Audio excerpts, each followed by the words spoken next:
Maybe we can start now. Hello everyone, Maureen and I would like to welcome you all to this tester lecture.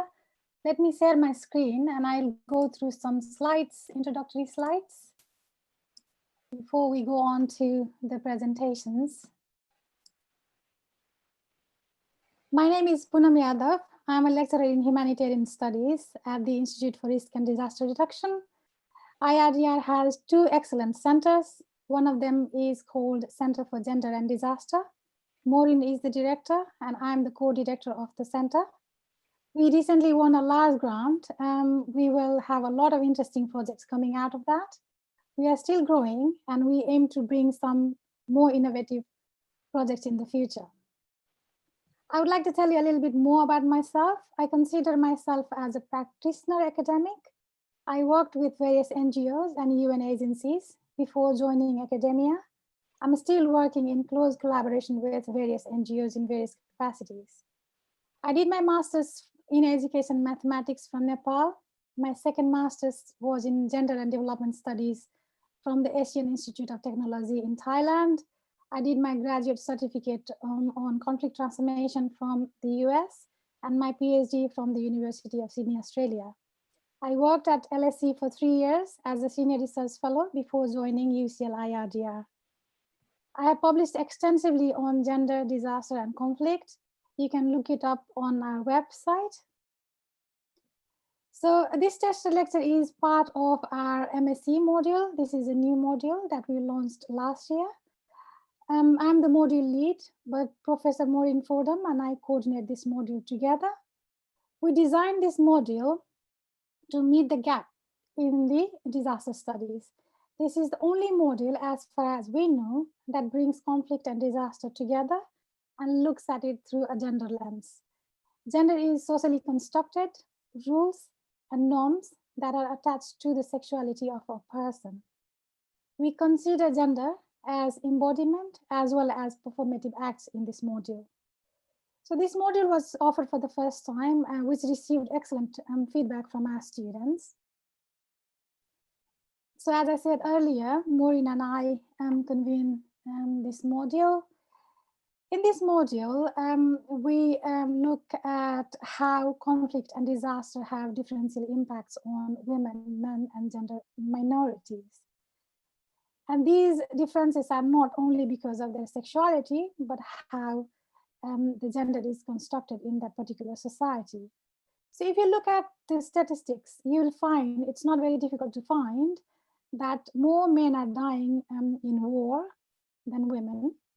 Likewise, more women are dying in disaster and natural hazards related disaster events than men. The impact of both of these events, that is conflict and disaster, are even worse on gender minorities. Why is that? We ask this question throughout this module. Women, men, and sexual minorities experience conflict and disaster events differently. These experiences cannot always be quantified in numbers. Most of these could only become visible through listening to their multiple stories of lived realities. Therefore, we argue that gender has to be the starting point for thinking about any DRR interventions.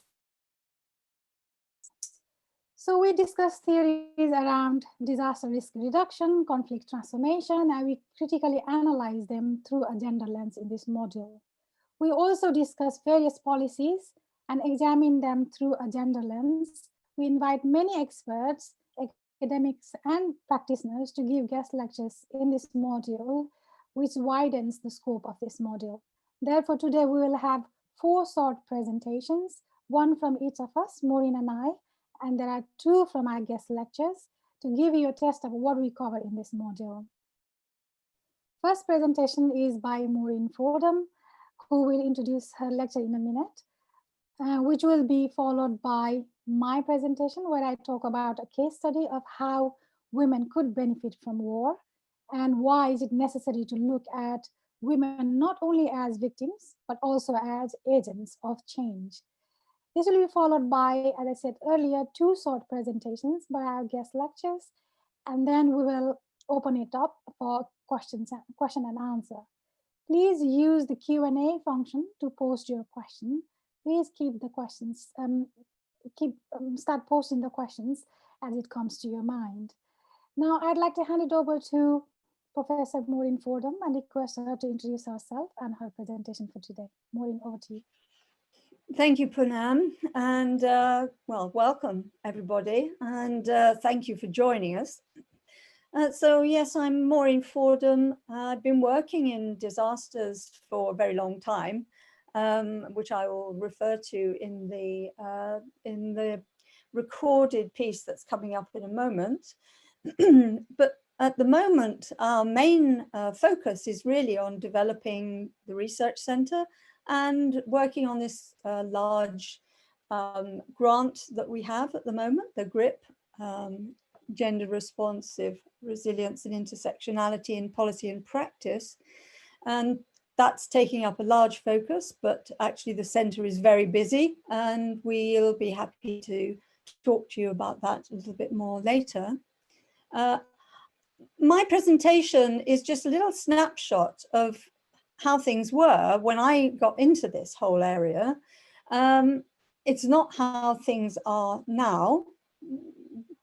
Well, maybe a bit still, but things have changed quite a lot since then. But this was the beginnings of looking at disaster risk reduction, and you can see that what we are trying to do is bring together these parallel lines of disaster risk reduction on one side and conflict on the other.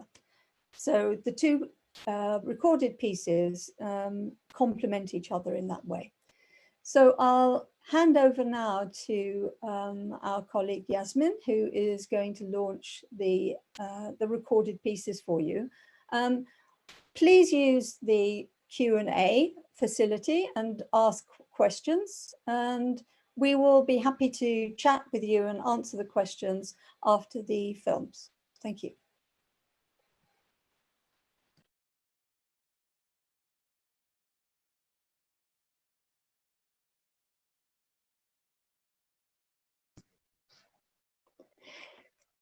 So let me talk a little bit about the early days of gender and disaster research and practice. This is a series of images from my 1980s, 1990s beginning entry into this man-made world of disasters. And as you can see, it really is a man-made, man-led world. The images that you saw everywhere rarely had a woman in it actively. They tended to be being rescued. The language used was full of gendered language, man-made, mankind, man and environment. And that's still prevalent today, unfortunately. When I came into this, I came into it with a hazards focus.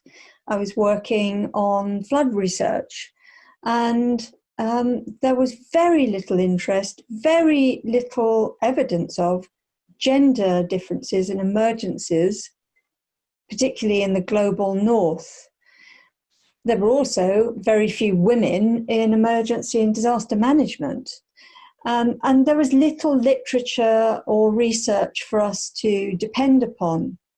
So when I began working on floods, and I come from a geography, human geography, sociology background largely, I was expecting to see gender appear somewhere, and it didn't. So just to take one journal, I picked the International Journal of Mass Emergencies and Disasters because I used to be an editor of it for several years. And gender didn't really emerge until 1996 and Alice Fothergill's literature review. That was a great introduction. It was somewhat limited by a North American focus and a focus on behavioral psychology approaches. But that's where the gender work was that she could find. 1996 again, Konka's article on women and floods in Bangladesh. Yes, more gender coming from a development arena, which we'd come to expect. But again, it seemed to reinforce somehow that a gender view was a problem for others in other locations. It wasn't until 1999, and then there was a special issue on gender. And you can access all of these online, actually. Well, most of the articles, actually, from the journal. You can download them for free. There's no paywall. And I had an article in there. So the task then, and sometimes, unfortunately, still is, the task was to make women visible in this kind of work. Unfortunately, be careful what you wish for, because we got some visibility, and indeed we still have visibility, but the dominant discourse is around vulnerability. So the images you will see are images of women in somewhat passive mode, definitely images of victims, stereotypical images of women with children, and the emphasis on vulnerability. And I have to emphasize that vulnerability and created risk for different social groups is something we do need to highlight, but it has to be counterbalanced. And for a long time, it wasn't. So making women visible, and it was apparent that this was still a task, whatever the discipline you were working in. And what we found was that those people who were working on disasters tended not to work on gender, and vice versa. Feminist theorists were not looking at how this was expressed, how it was manifested in disaster situations. We learned a lot from development studies, which occasionally included disasters or shocks. But when I tried to use those examples, that research, that evidence, when I was engaging with emergency planners in the UK or disaster managers in North America, they simply couldn't see the relevance. And for them, this was again a problem for others and a problem somewhere else. And the disciplines had a particular flavour to them, and Clara Greed summarises the view of geography as men with beards up mountains, which is an enduring image for the dominant voices in geography for many years. It's quite a bit different now. Sociology dominated by the dead white males of the sociological accepted canon. In disasters, the entrances of gender tended to be around women narrowly, and they were often quite medicalized approaches, biological aspects. But still, worth having a look at Rivers' 1982 article, which I reference at the end. And then development, there were some very interesting work undertaken there. Megan Vaughan's Story of an African Famine, 1987. Megan Vaughan actually is also at UCL. So the gender and disaster evidence base is considerable now, but it still has a number of gaps. So we've got some good data on women, narrowly, and disasters, but not everywhere, and often it isn't quantitative. A lot of the people that got into this, working on gender and disasters, favoured qualitative approaches. Still do to some extent, but we need that balance. We've got much less critical gender data on men and disasters. So what you see is the universal category of men. It's meant to represent everybody, quotes mankind, but of course obscures so many important differences. We've got very little data still in a disaster context beyond the binary and on other social categories, although again, changing. And we've got practically nothing on intersecting ones and on other subaltern voices, maybe grassroots women's groups, for example, and their active leadership in disaster contexts. We particularly lack good data on the global north, where gender is still seen to be not an issue for us. We lack a lot of studies that bring these parallel worlds of disasters and conflict together. And that is where I would hand over to Punam.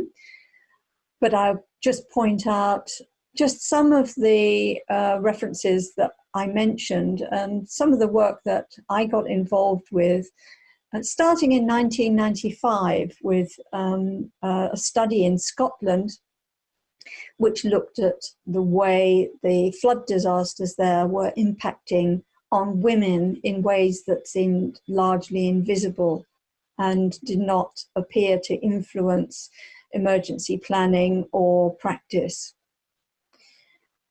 Okay, now I think I'll hand over to Punam for a discussion around the conflict focus. Thank you.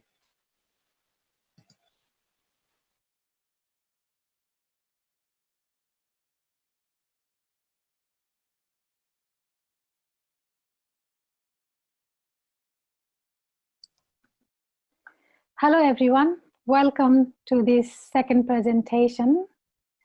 My name is Punam Yadav. I'm a lecturer in humanitarian studies at the Institute for Risk and Disaster Reduction. I'm also the co-director of the Center for Gender and Disaster. In this short presentation today, I will talk about the gendered impacts of conflict on women. Instead of talking about women as victims, I would like to talk about how conflict could become a vehicle for women's empowerment. So the title of today's presentation is Can Women Benefit from War? This presentation is part of my ongoing research in Nepal for the past 10 years. Women are often seen as victims and vulnerable in war and disaster contexts. However, there is a growing interest in examining women's agency in conflict and post-conflict societies. Despite their vulnerabilities in the situations created by conflict, women may be exposed to new knowledge and opportunities which may have positive impacts on their lives. In this presentation, I will talk about the everyday lived experiences of women in post-conflict Nepal to demonstrate the significant transformations that have taken place since the war. We will look into the lived experiences of war widows.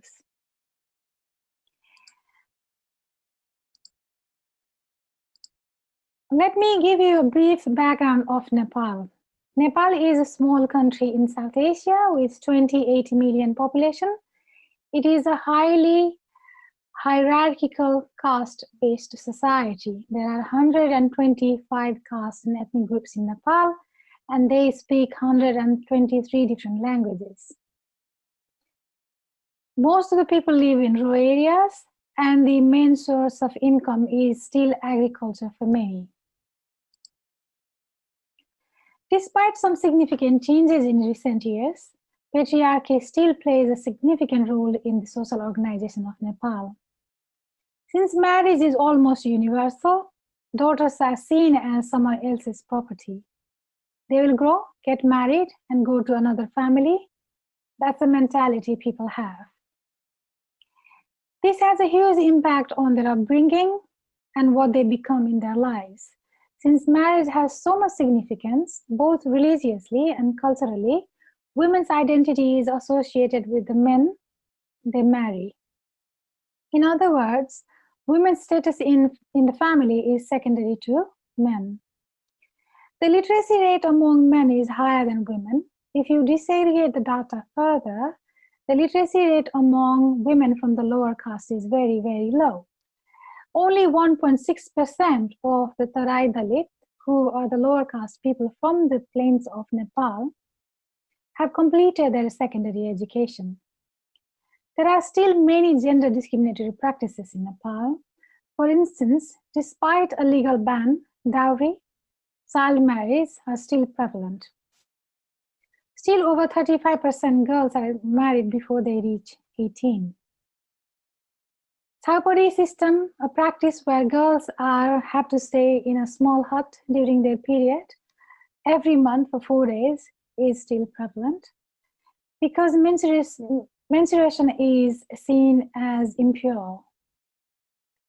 Many women and girls have died due to snake bites and other health problems because of this practice. Let me now talk to you briefly about the civil war in Nepal.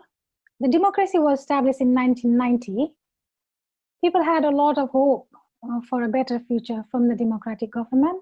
However, the struggle over power between the political parties and political instability led to widespread frustrations among general public. Amid these frustrations, the Nepal Communist Party, the Maoists, announced an armed movement against the government in 1996, which they called the People's War. Their advocacy for equality and non-discrimination, including promises to transform Nepal, attracted many people who wanted to see change. The movement grew quickly, and a significant number of people from the discriminated groups joined. Women comprised over 33% of the Maoist militia. The war lasted for 10 years. The Comprehensive Peace Agreement was signed in 2006. During the war, thousands of people were killed, hundreds of people disappeared, and hundreds of thousands of people were displaced. Young women became widows, and there were a significant increase in women-headed households because of the absence of male members in the family.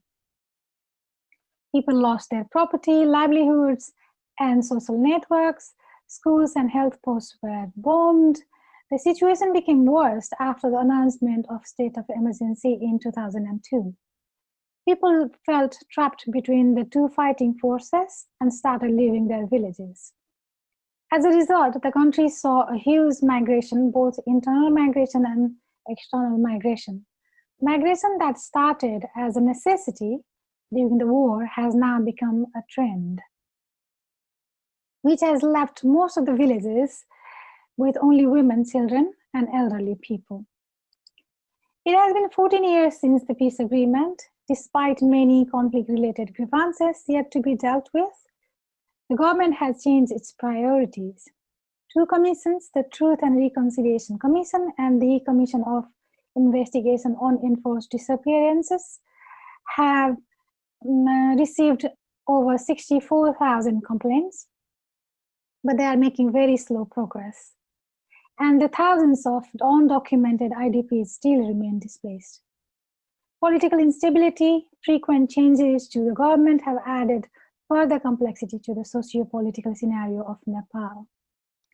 Moreover, a devastating earthquake in 2015 claimed over 9,000 lives and left 3.5 million people homeless. It shifted the priority of the government and the international donors from conflict-affected people to disaster recovery and reconstruction.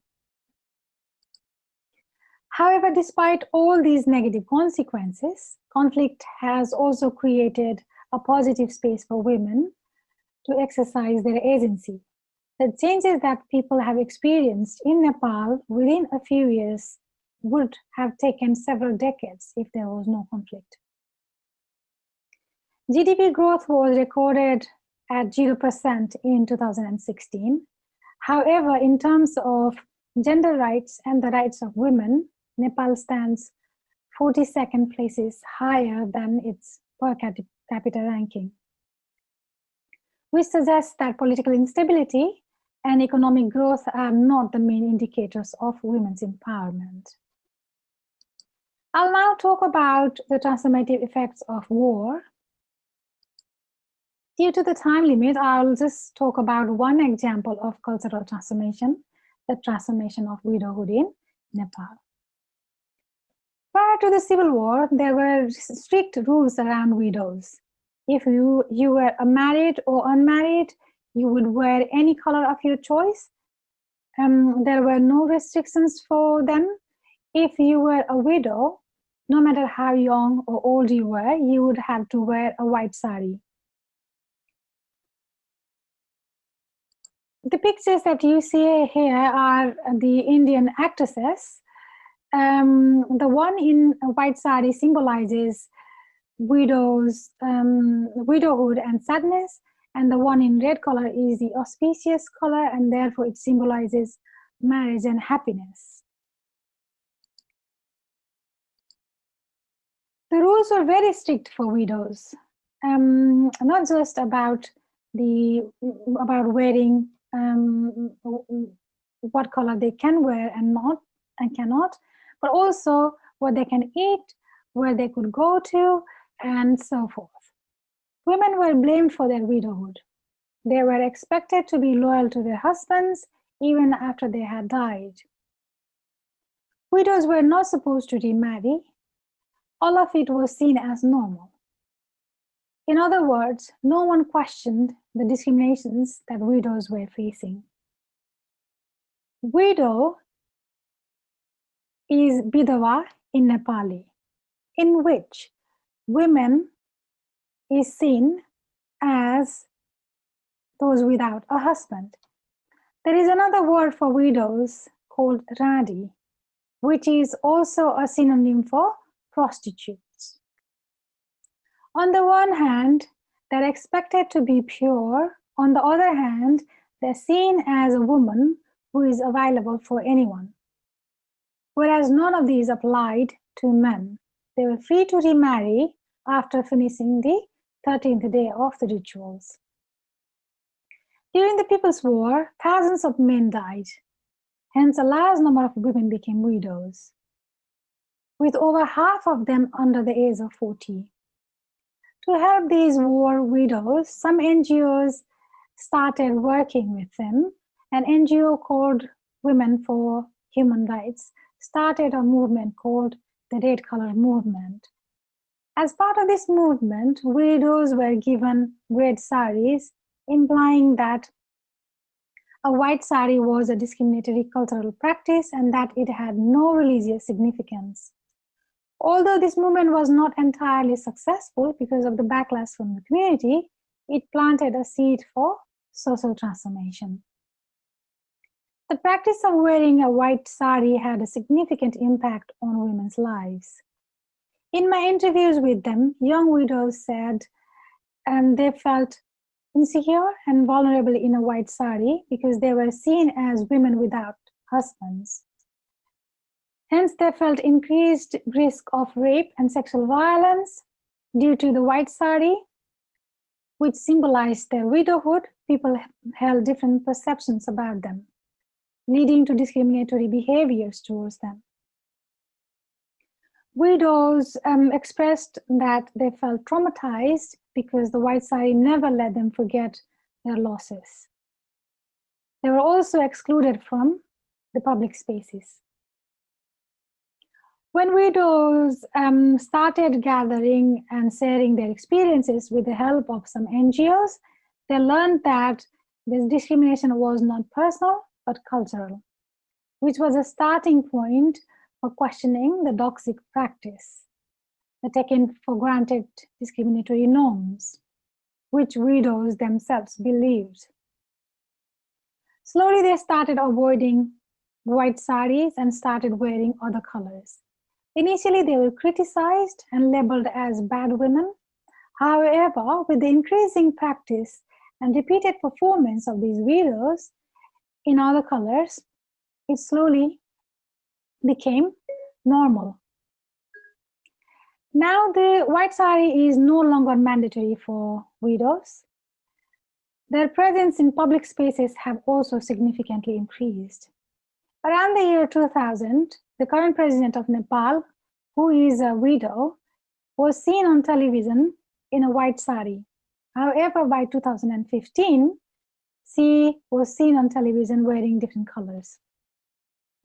Even though widow remarriage is not yet a common practice in Nepal, there have been cases of widow remarrying and being accepted by the society. The changing performance of widowhood has not just meant liberation from the white sari. Widows have experienced changes in many aspects of their lives, such as there are no longer restrictions on what they can eat and what they can do, and they have gained more access to public spaces. It is important to note, however, that the practice of widowhood differs in different ethnic groups within Nepal.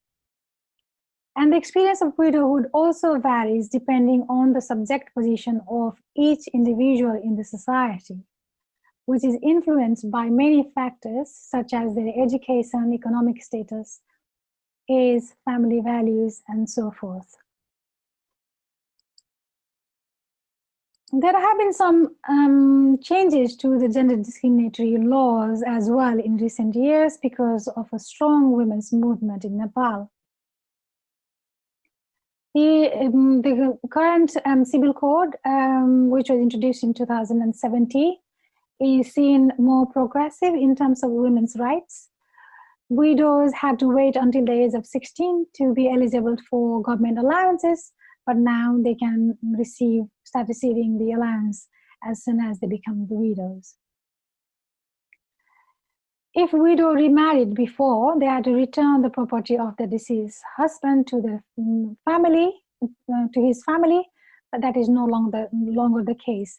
According to the current law, they can retain the property with them even if they marry to someone else. Widows do not need the consent of a male member of their family to obtain a passport now, and widows do not need a permission from their children to sell her own property. So in conclusion, I would like to reiterate that armed conflict can never be positive. However, it can become a vehicle for women's empowerment. Thank you for listening. I have published extensively on this topic, so you can refer to my book or my recent article published in the Journal of Peace Research, where I have talked about many other kinds of transformations that have taken place. After this presentation, there are two more presentations as part of this taster lecture. These are very small presentations. Each one is only of 2 minutes long. And these presentations are by our guest lecturers who also take classes in this module.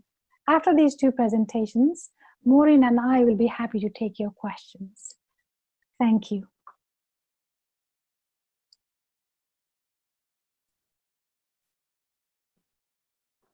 Hi everyone, thank you for listening. Please post your question to the Q&A section. After these two very short presentations, we'll start taking your questions. Thank you. We can play the next video, Yasmin.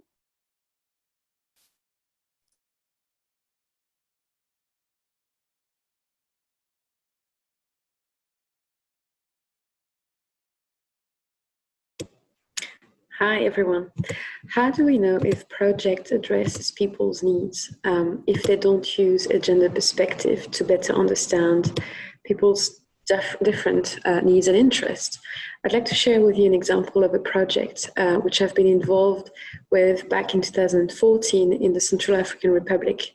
At the time, Action Against Hunger, or ACF, was in charge of providing water and sanitation services to people affected by conflict and who were living in an IDP camp, IDP standing for internally displaced people.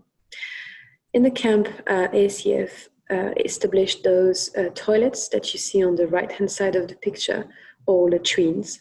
They used plastic sheets to create the walls, and they installed a system of rotation to have water being collected by volunteers in the camp, so to provide a water point. something they discovered when monitoring the activities is that children in particular were not using the toilets. And so they wanted to understand a little bit better why it was the case, given the huge risk in terms of health for people living in the camp. So they organized focus group discussions with mothers and with children, and they started to understand a little bit better why it was the case that children were not using toilets and continued to practice open defecation, which is the case back in the village. In the village, only rich families use toilets because it takes time and efforts to build latrines, and only rich families such as the chief, for example, would have taken the time and effort to build them. So that's the case, for example, on the right-hand side of the picture. So back in the camps, children were not used to using toilets at all. And so the plastic blue sheet seems like a very foreign material. And also being in a confined space was very uncomfortable for them because it was scary. They weren't sure who was coming, and also the wind created a lot of noise with the plastic used. So what they decided to do with the NGO is to adapt the toilets to the children's needs. And they created those lower toilets where children could still see the surrounding. They also had open doors, which was requested by the children, so that they could escape quickly if they needed to. And so that's just one example of how an activity was adapted to different people's needs. And that's an example of why a gender intersectional perspective really matters to better implement projects. There will be many more examples to be shared, and I look forward to sharing them with you. Thanks.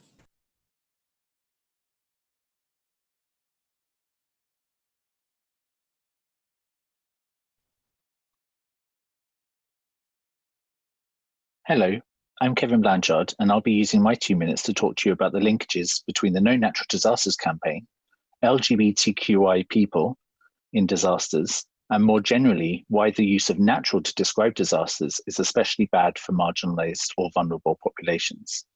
So before we begin, I'd like to ask you a quick question. Which of these applies to you? So you have used natural to describe disasters before?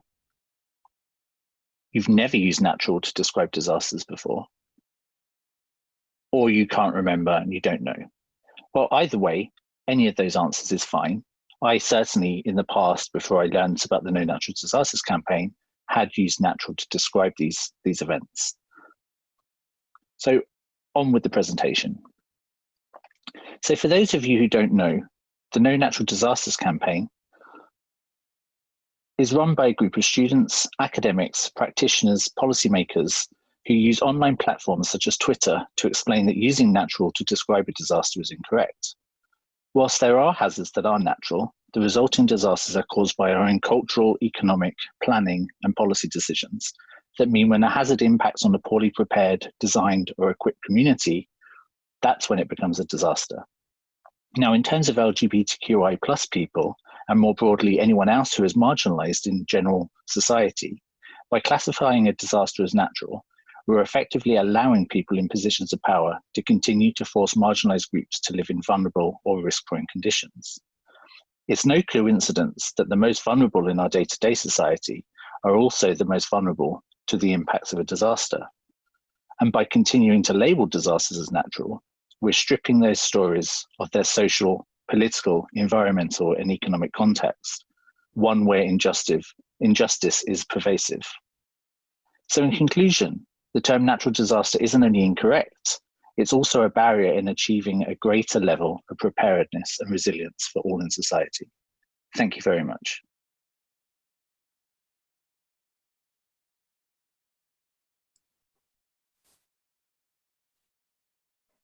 Thank you everyone for listening. I can see there are some questions already. You may have lots of questions, so I encourage you all to post your question to the Q&A section. Let the questions keep coming. Just wanted to say that somebody is asking whether the PowerPoint will be available after this lecture. Sure, this lecture is being live streamed via YouTube. So if you could go to IRDR YouTube channel, you'll find this recording of this lecture. And if you want the PowerPoint slides, please get in touch, and we'll be happy to send you the slides. There is another question about what would be a best research methodology for gender studies in DRR. So I'll try and answer this question, and Maureen, please feel free to add anything you'd like to add later on. So there is not, I mean, we don't want to say that this is the best method for doing a research in DRR through a gender lens, but it all depends on your research question, what you'd like to do in your research.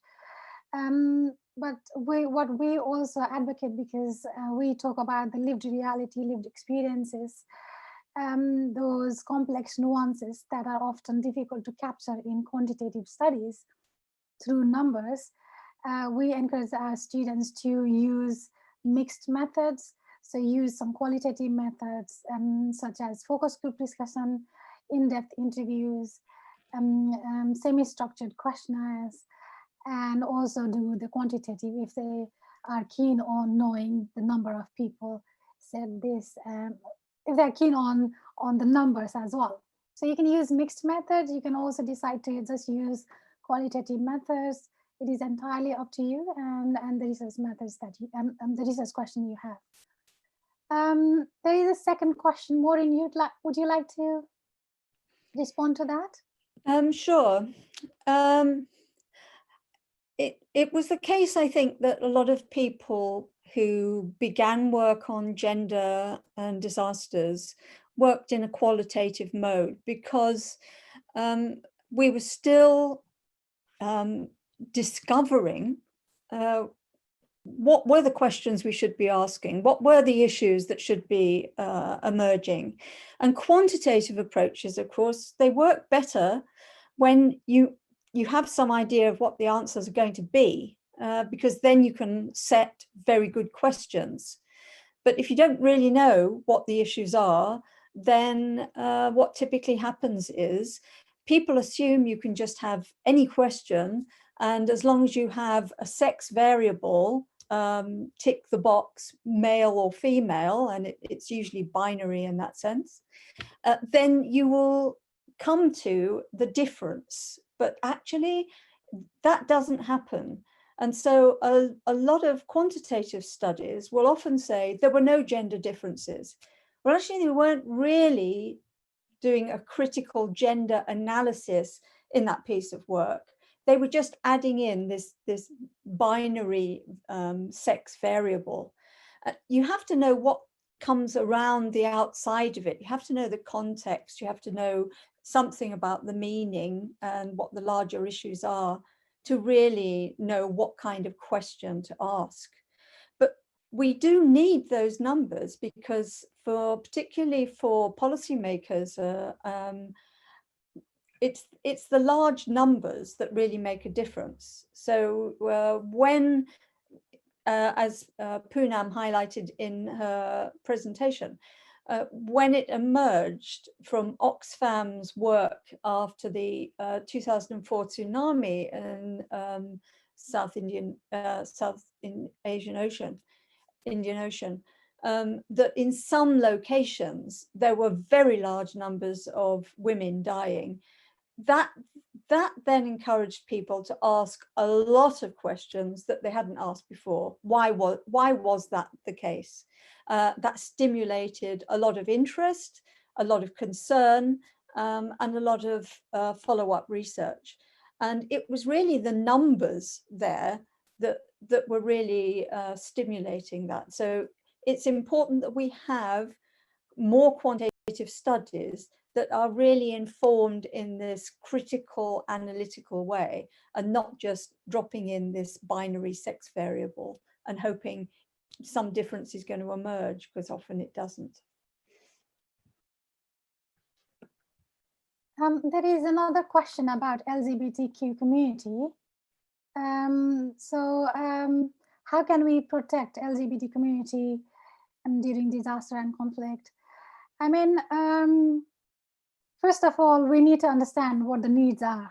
And even before that, what we argue, and we are working on a paper together, Maureen and I, where we argue that gender has to be the starting point of thinking about any DRR intervention. It should not be the afterthought. It should not be the add-on, which you think about it later on. Second, every time there is something discussion on gender in any forum, it is often about women, seen as if gender is all about women. But we look at gender as embodiment, the way we perceive our roles, responsibilities, and the power relation between men and women and gender minorities, and gender also as performative acts.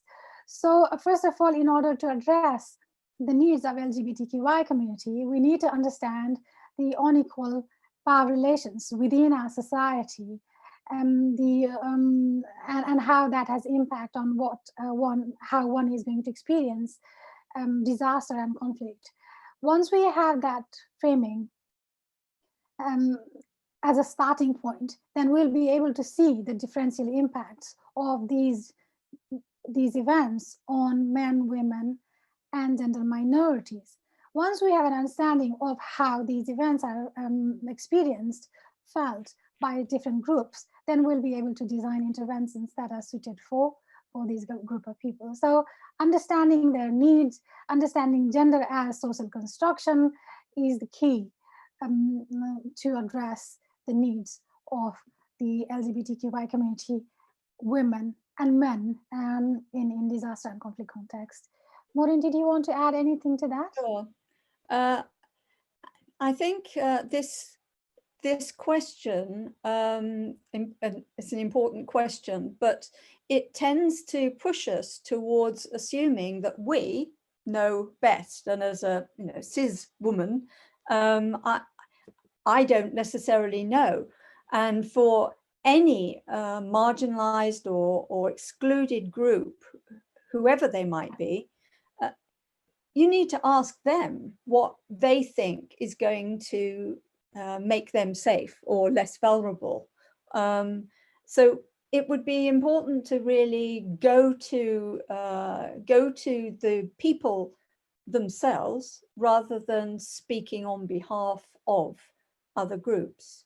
So I think we see ourselves not as the experts in that sense, able to hand out the expert knowledge to everyone that needs it, but as facilitators, because we've done a lot of research in many different areas, we can throw ideas in and we can facilitate discussions and we can support people in coming to their own conclusions and finding ways to manage their own risk and the risk that's been created for them. So it's not that we would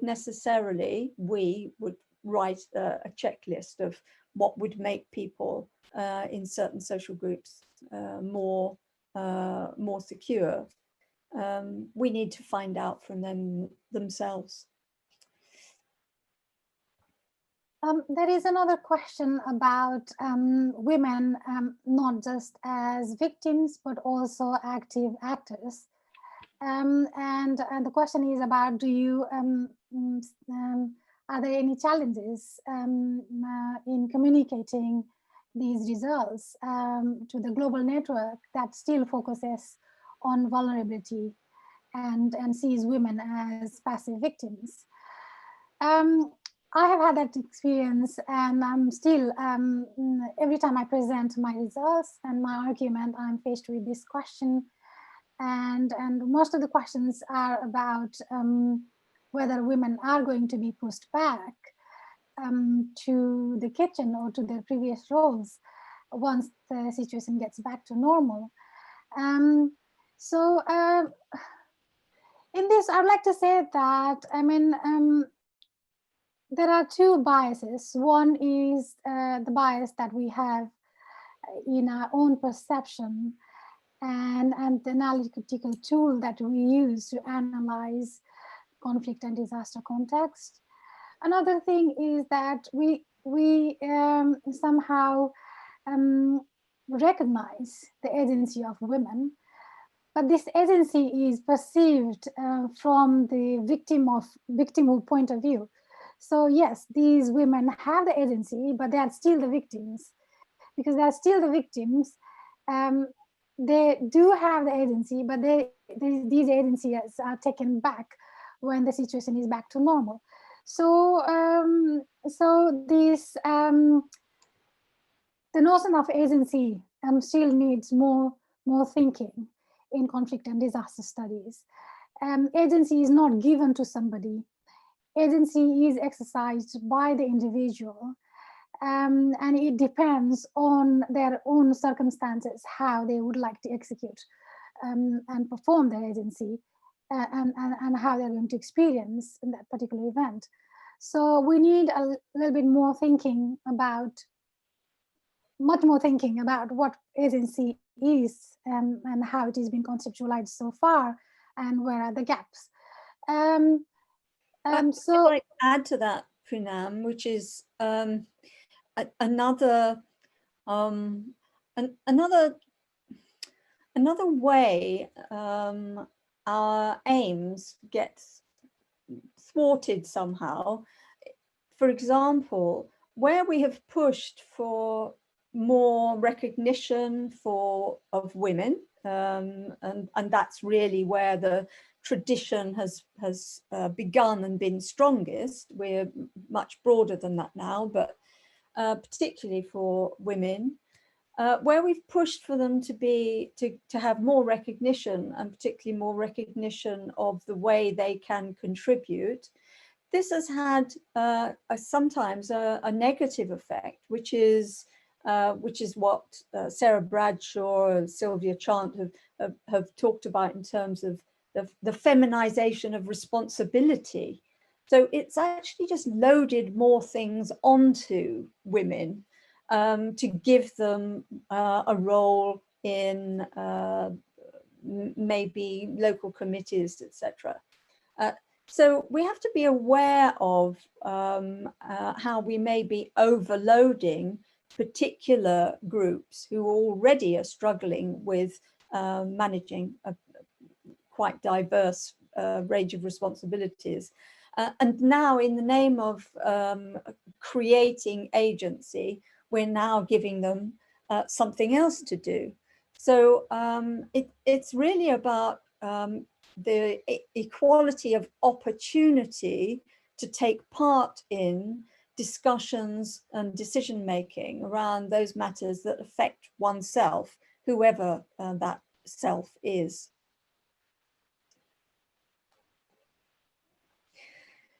I see somebody has asked a question about the role of informal networks and in for women's empowerment. And I think this has always been important. It's very difficult to change something on your own. And if you are in a so-called vulnerable group or a marginalized group, it's difficult, and it's often risky actually to put your hand up and speak out. But to do that in the company of others gives you strength. And so there have always been informal groups of various kinds. Many of them over time become more formalized. But there is strength in collaboration and cooperation. And that's really been recognized right through actually the history of feminism itself. Maybe Punam would like to refer to the second part of that, which talks about women's credit and savings groups in Nepal, for example, or elsewhere.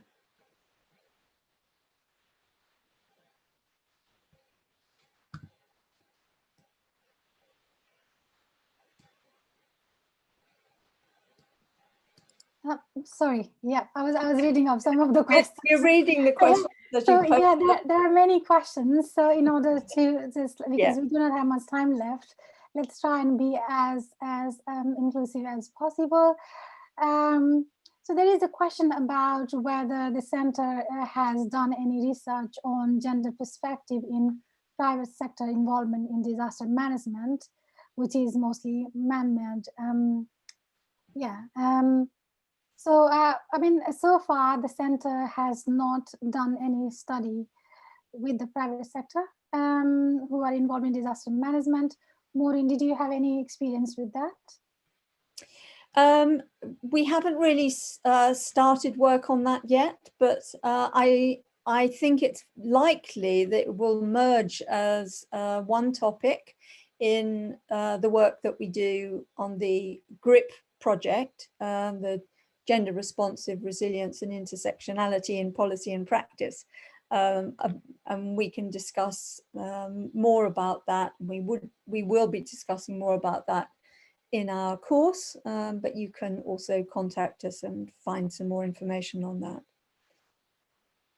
I think there's another question about intersectionality. Excuse us while we read your questions and try and address them.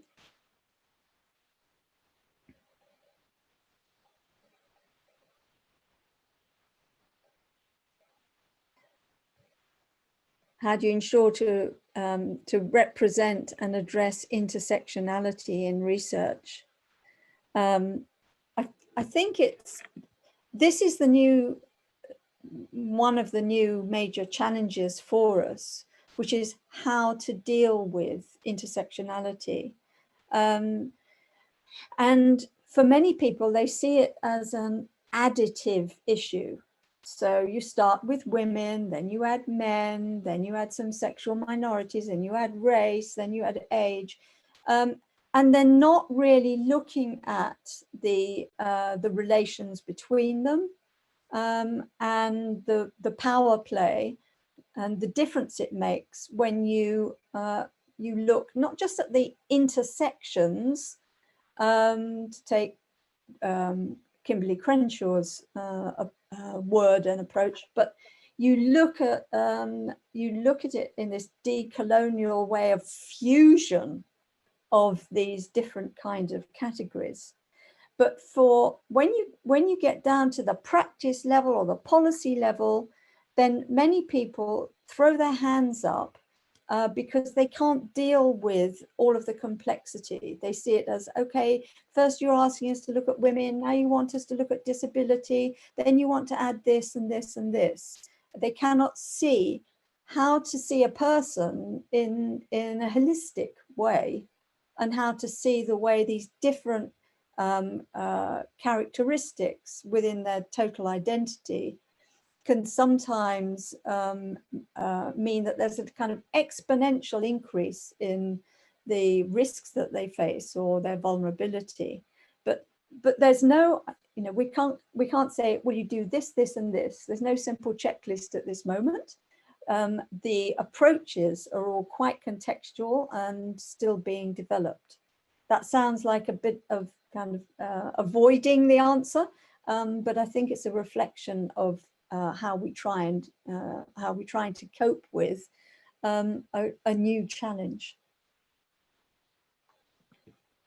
Yeah, so there is another question about whether center pursues the investigation of the relationship of the parallels of the binary between men and women and nature culture. We do that. We do talk about this in this module. When we talk about what is gender and what is going to be an analogical point of view through which we'll be looking at all of the contents of the module. So we do cover that quite a lot in this module and also in all our work at the center.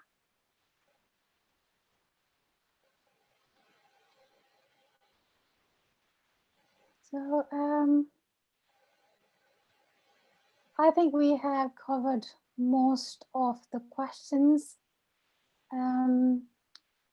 We can take 5 more minutes if there are more questions. Otherwise, I think we have covered most of it. We have tried our best to answer the questions that were presented here. If you have more questions, please feel free to get in touch. You can email us. You can also get in touch with us via our Twitter accounts. And all of the details you can find even in the recording of the lecture, or you can just Google our name on our website. I think also for any of the attendees, the participants who may be coming to do our module or coming to UCL, we have a program for our module. We try and be quite broad and introduce the students to a whole range of factors. But actually it depends on who the students are, and many of the students bring their own stories, their own experience, their own knowledge, and really greatly enrich what we deliver on this module. So it's quite diverse and usually goes beyond just simple week by week topics that we list. Yeah, and in addition to that, we also organize several public events. So you will also have an opportunity to learn more about the topic, the work of the center, as well as various things that are related to gender, disaster, and conflict in those specific events. So you can sign up to our mailing list to receive more updates about what we are doing. So it looks like there are no more questions. We would like to thank you so much for taking the time to come to this tester lecture. As I said earlier, feel free to get in touch with us, either Maureen and me. If you have any further question, we'll be happy to answer them. So thank you very much. Thank you, everyone.